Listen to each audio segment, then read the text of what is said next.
A father's cry for meaning from the culture that shaped the most successful immigrants in a generation. This is a book that's written by Sri Burugapalli, and he's someone who left for the US at the age of 21, now 54. Uh, Everyone talks about the American dream, and you speak about the immigrant experience, diaspora, but so much more from the prism of the kind of emotional cost that people pay actually moving away seas in order to change the lives of themselves and their families. You obviously wrote this for yourself, you're saying. Yes, absolutely. Huh. It was always written on a first-hand basis to relay our story to my daughter, who is 14 now. And the only reason it has been published is the initial readers within the family and close friends mentioned that it is worth publishing, and that some of them have it has made a difference in their lives once they read the book, making them think a bit more about what it is that they have been missing in their own lives. Plus, I never wanted to tell the story as a success story, so to speak, because I don't see it that way. I wanted to tell it the way it is in terms of both the positives and the negatives of an immigrant journey. But it's such a typical story of yours because you speak about academic merit. You've done very well all your life. You went to Duke University, Ivy League, AMP from Harvard. Uh, all that is typically what defines success. You go there, you've said in the book that you came from a indebted family, and then you went on to make a life for yourself which anyone would dream of. American dream typically is just that. So it is still the land of dreams. Yes. What is the emotional cost that you're talking about? There's a huge emotional cost that first generation immigrants, not just the immigrants, not me, myself, but the parents also pay. And the second generation kids also pay. We typically, there are a few lucky families that have it both ways, where the grandparents are young enough to be able to spend time with the grandkids, and the kids enjoy life both in India and the US and all that. But that is few and far between. Most of them, both the parents, as in the grandparents, and the immigrants and their kids all pay a price. And I see it across all families that I know, in terms of the sacrifices that people make. You are so right, because while everyone says American dream, and so much so from Andhra Pradesh, Yes. maximum numbers from here, Yeah. from the tech field and otherwise as well. But when you go to the homes afterwards, they are all very proud of what their children have achieved, but it is a life of loneliness that Yes. the parent ultimately pays the cost. Yes, absolutely. And the children that are very successful over there, they're also lonely at the same time. And I don't know that there is a great solution that anyone. It's individual. Each one has to find their own happy space. But we're all paying that. I see it in many of these buildings. In many of these homes. A lot of them are owned by non-resident Indians. For their parents and all of that, but they're lonely homes. Yeah, you provide them with everything that's possible, and Yes. but that longing that you speak about for family, for being with people, that thing that you missed all through your growing up years, and that is actually typical for many others as well. When you Yes. make that journey out of home. More so for me, because I was pulled out of my own home, my own comfort zone, when I was 3.5 years old. So I tend to feel the pain of it a lot more than typically a lot of others within my network at least feel. And also, as Indians, we are more practical in many ways. I think culturally we've evolved a lot. You're saying practical at one level, but very emotional as well. We are, but we tend to somehow brush away the emotional aspect of things quite a bit. We are more practical in the sense that if we are successful, then that must count for, it must be worth the sacrifice. Financial success. Financial, yeah. What typically when someone uses the word success, although there are many dimensions to it, the one dimension that gets honed on is the financial aspect of it. And when you go to US, I would say there's more than 50% chance that you're going to be financially successful. You must be very unlucky to not make it happen in the US. the range of success could vary, but at a minimum level, people tend to get comfortable financially pretty quickly. You went more than 30 years ago. I will also want to ask you the story then and the story today when people are going to the US. Has it remained the same? No, not at all. So back then, the the awareness about US was very little, and also the need for new immigrants to assimilate within the US culture, within the US way of life, was very high, and that was the only way forward. So most of us, we would assimilate within the US culture quite quickly. We would try to retain the Indianness within us, but at the same time, we would want to be as American as adaptable, yeah, as possible. American, as in the sense that we would want to blend in as much as possible. So we would try to learn the customs. We would try to adapt as quickly as possible, make US-based friendships, and all of that. And even within the work environment, there would be few of us. I mean, I was for many years, I would be the only uh, Asian or Indian employee within my companies. Regardless of my ranking within the company, I would be one of the very few. And it would, by nature, offer me a unique advantage in many ways. Even though it is perceived as a disadvantage that, hey, you're lonely, you're by yourself, but most Indians thrive on that. They show their uniqueness. They differentiate themselves very quickly. That's interesting. You're reframing it as an asset And instead it's a great asset, actually. Yeah. Whereas now, people have very little incentive to blend in and assimilate and all of that. There's YouTube, there's technology, there's WhatsApps and all of that. So people are physically over there. They arrive in the US with a lot more awareness of what US is, customs, cultures, everything, and they're already celebrating a lot of Halloweens and Christmases and everything over here just as much as they would over there. So they arrive with a lot of awareness, but they're not blending in as much as they should or they need to. They go over there, and they're constantly in touch with back home and everything happening back home.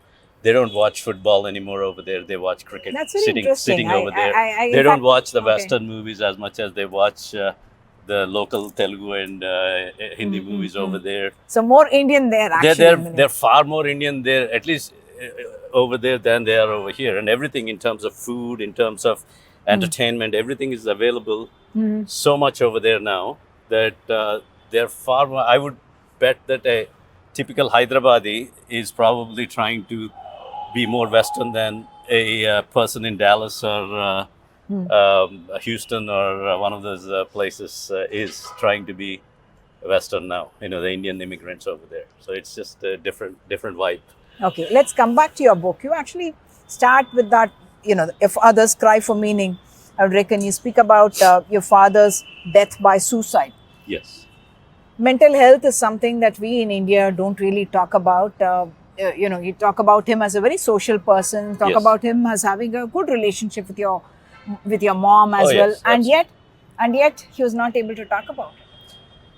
I think in his own way he was talking about it, but there was no one ready Receptive. to listen. There was no one even aware of, or they would not imagine things to that extent, I would think. Even though death by suicide was happening back then, but they would not expect someone as supposedly strong as him and someone as outspoken, social, and all of that extroverted personality to have that secondary life within him, secondary thoughts and all of that. So one of the reasons I mention things so vividly and openly in the book is we don't tend to talk about that within India a lot, particularly, both from the context of the family, the person, and also from my personal context as well. Nobody tends to think of what would be happening through the mind of a child, that has experienced all of that. All through your life, you talk about it. Yes. It is always there, It's lurking always there. Yes, it never goes away. And I wanted my daughter to know about the reality of it as much as anyone else. But honestly, some of my family I don't think is they won't say it to me as much, but just out of regard and such. But I don't think they're too thrilled about me saying it so openly. But isn't that part of your healing process? I mean, where you speak about the pain that you went through, also to there is a larger meaning to it, isn't it, when you're talking about the pain? Because when someone else reads this, they say, let me be more sensitive to this idea Yes. that it can happen to me. That is the thought behind it. Yes, there is. I wouldn't say there's no healing. There is a lot of healing, and there's also a lot of, as you put things on paper, you tend to revisit the entire multiple times. The episodes, and then you tend to heal from a lot of that as well. But even to this day, talking about it is not as accepted or as welcome as I would think it should be. Yeah, brushing it under the carpet is what we do, I guess, all we the do, time. We do. So, this journey, when you went there, you were talking about, civil services could have been your option, but you chose this only because of the economic prosperity reasons. Very practical, Yeah, practical reasons. Has that India changed? Because now you could get a similar package, probably more things here, isn't it? I mean, not that, in the country that you went to is no longer as receptive to us is another matter. It is and it isn't, in the sense that for a similarly talented person in the US, even I was just talking about this a half hour ago with some people, still the US offers 4 to 5 times the income potential, even for employment-based opportunities, even compared to today's India. Even back in that day, it was 20, 30 times. There was no comparison, but today, 4 to 5 times still, and then the cost of living at similar standards isn't very different, to be honest. You can live pretty reasonably inexpensively, reasonably frugally in the US even to this day. So for a typical immigrant, the net savings, the net wealth building mechanisms are very, very fast, very available. So US is still sought after. I think that they will tighten up a little bit with regards to the immigration rules and all of that. So to be honest, to some extent, it was probably 2 lakhs in the last few years. And there was some slight abuse happening, within any circle, within the employment-based immigration or within the student-based immigration and so on. But I think some of it will reset itself. But to a talented person, I think US is still going to be a sought-after place for the next few years. So when you speak about the emotional and psychological costs that your parents tend to be here, and then your child also grows up in a very different milieu than what an Indian family would offer in India. Absolutely. Then is that worth the cost? You leave it open-ended, isn't it? Yeah, it is. So is it worth the cost? It's a very personal question that each of us has to answer for ourselves. I think the honest answer is somewhere in between. But then not everyone sees it that way, possibly. To some, the financial aspect is probably a lot more important than the emotional aspect. Like it was to you. It continues to be so. Yeah. And to some, the emotional aspect is far more important. And that's why you see a few Indians coming back, to care for older parents or elderly parents, or to just be within the environment that they're more comfortable with, after they've made a little bit of money, that they want to come back, raise their children within the environment, Indian environment. As many complaints as they might have about different aspects of India that is not as appealing to them as US is, they still prefer India, So I see it all ways, different ways, but I think somewhere in between is where the right answer is, trying to find that balance, But for us, unfortunately, having lost parents on both sides of our family, there's no going back. That becomes home at some point, isn't it? Yeah, it just... And, this is less home, actually, in many ways, isn't it? Once you lose your So it is families. less home in the sense of, I have a lot of extended family here, my aunts and uncles and all of that, but at some point it is not your home, not when your parents are around, and, so that from that aspect, it is less of a home. Yeah. So you speak about, again, the pain of not being able to, have your mother with you or look after her, spend time with her. It could be either parent, both parents. You lost your father early. but that applies to someone here as well. I want you to talk about that. I mean, you were very successful as a business leader, and yet that is something that you regret. Yes, I do. I regret it quite a bit. But it wasn't something that we could have. We had nothing was in our control from that standpoint.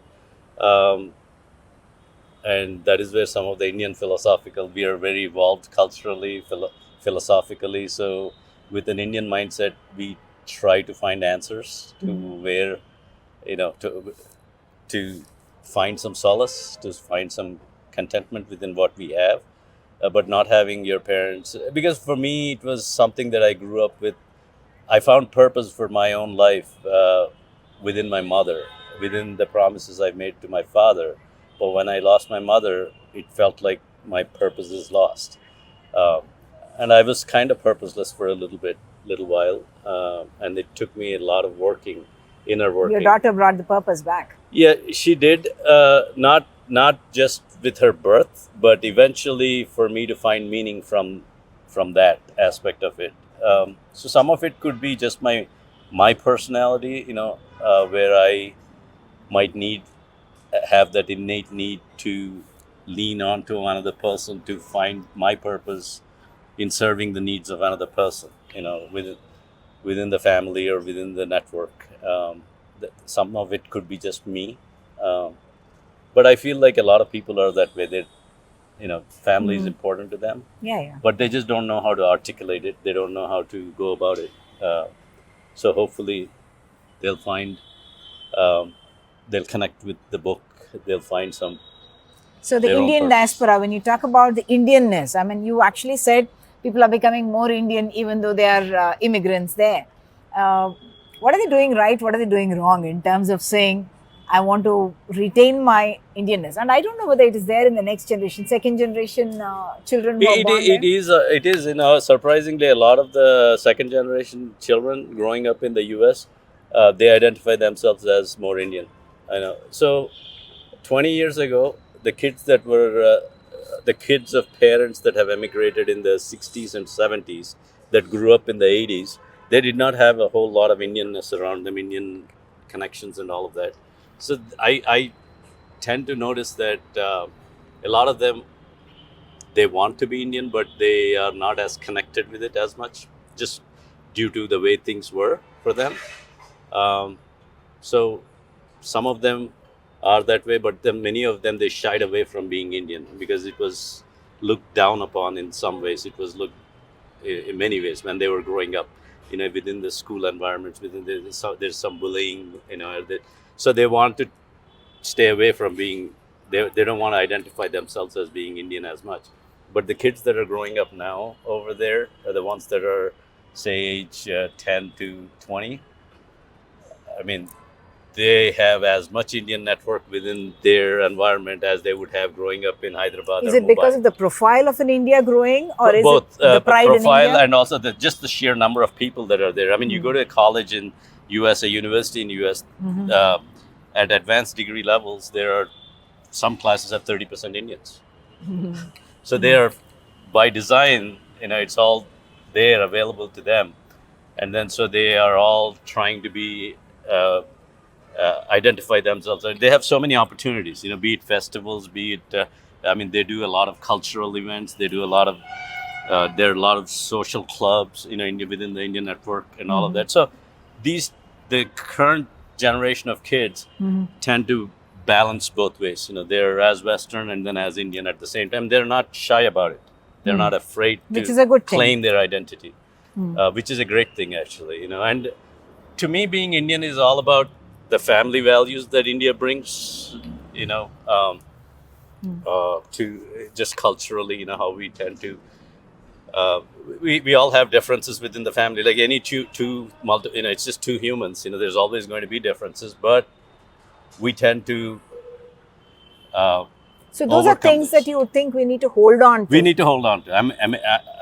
That is what being Indian is to me. There's, it's not about dressing like Indian or doing cooking like Indian. That's just that's nothing. But it's really the internal, the family values, the cultural values, the philosophical values that India, brings. I wouldn't want to call it religious, but some sort of spiritual connection that the Gita or the Upanishads or the Vedas, everything is built into our day-to-day life, the way we think. And that is what I believe is being Indian. And that is what I think Indians need to retain. And I think it's going to happen that way by design, as the Indian diaspora spreads and they try to root themselves, as long as they, and I think even in the future, regardless of how difficult or tight things get with immigration, or it's all going to be temporary. And I think Indians are going to thrive eventually again. So that national identity, whatever the cultural, spiritual identity will continue. Even if Yes. it's a global world, now we Yes. talk about the Yes, reverse. yes, and that is what India brings to the table, and any thoughtful Westerner recognizes that. They do, and you can see a lot of CEOs, a lot of senior executives at a lot of companies now from India, and the one common theme or element that they all bring to the table is that Indianness. The way the Indian brain thinks is, in my opinion, significantly different because of the cultural aspect of it. Very interesting. You want to give me any examples in that? Just the way we deal with people, for example, in companies, the way we address problems, our problem-solving method, the way our brain thinks is very unique in many ways, and some of it is just the conditioning that we go through unknowingly. Growing up in India or growing up within the Indian family mindset, the way we treat elders with respect, some of that translates. Teachers with respect. Yeah, teachers with respect.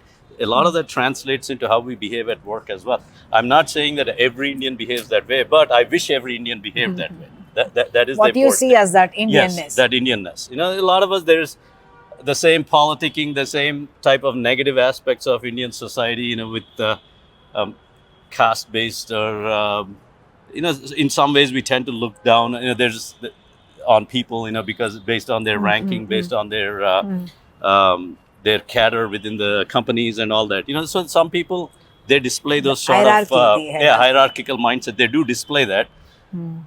But the ones that grow and show their leadership potential, they do not, because they have evolved. They understand what it is to be Indian while shedding away the negative aspects of being Indian. In your book, you also talk about love marriage versus arranged marriages. You're not really making it as a versus, but what I mean is you yourself met your love and then married her, and your sisters, and yet both seem to work out.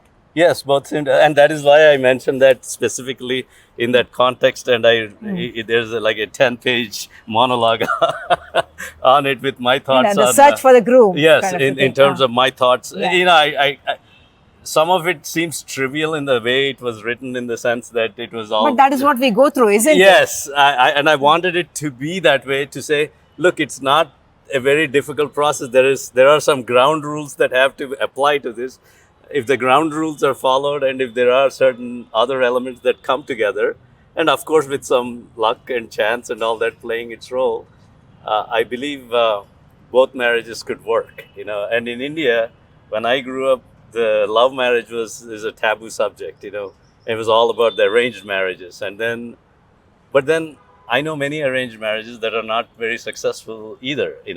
Friends and families. Both and all sides, that. actually. Both Even sides. the love marriage. Even the love marriage. Love marriages are expected doomed for failure, according to the old India. But the argument is that so are the arranged marriages. It's just that they don't tend to fall apart for other reasons. The structural reasons. Structural reasons and independence. And all of that. Women are typically not as independent. So all of those reasons. But I believe, if done right, both setups could work. And my argument also is that the arranged marriage, if done right, is no different than how people get introduced to each other within the family networks in the Western world. They tend to approach it very similarly, in the Western world. Yeah. Okay. So whoever is reading this, maybe in a town like Hyderabad, like Hyderabad, what would you say to them? Because this is a place where everyone wants to go to the US. That's where their life is made. Things may be looking a little different right now, but that dream has remained. I mean, if it's not US, it's some other part So of the Western US world. does not have to be a distant dream for many people, just as long as it is approached correctly. The chances of success within US, even to this day, are quite good, quite high. But from a book standpoint, I would like for people to pay as much attention to the emotional part of their life as they would to the financial success or the business or career orientedness in their life. I think balancing both and trying to move forward in that manner, finding that balance is the most important part in anyone's life, and that is what I would like for people to get out of it. In your case, it was a life-changing event, that a sudden event that gave you that wake-up call, Yes, isn't it? yes, absolutely. I was on a different trajectory, and I thought chasing the career and the financial success is what I was meant to do or be for.